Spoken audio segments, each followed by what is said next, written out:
അതിനെക്കുറിച്ച് ചിന്തിച്ച് അവൾ വിഷമിച്ച് മരത്തിന്റെ ചില്ലയിലിരിക്കുമ്പോൾ ചുൻമുൻ അവിടേക്ക് വന്നു. റിംജിം, എന്തു പറ്റി നിനക്ക്? എന്താ നീ ഇത്ര വിഷമിച്ചിരിക്കുന്നത്?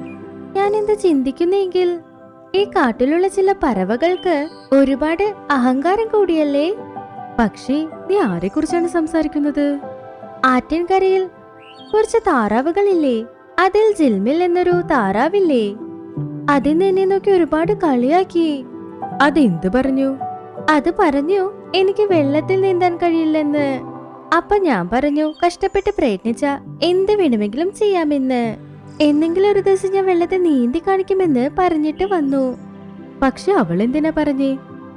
എന്തെന്ന് നമുക്ക് ആകാശത്ത് പറക്കാൻ കഴിയും, തറയിൽ നടക്കാൻ കഴിയും, നമുക്ക് വെള്ളത്തിൽ നീന്താനേ കഴിയില്ല. നീ പറഞ്ഞിട്ട് വന്നത് തീർച്ചയായും ചെയ്ത് കാണിക്കുക തന്നെ വേണം. അല്ലെങ്കിൽ ഇവിടെ നോക്ക്, അവൾ നമ്മുടെ പക്ഷീനത്തെ വിലവെക്കില്ല.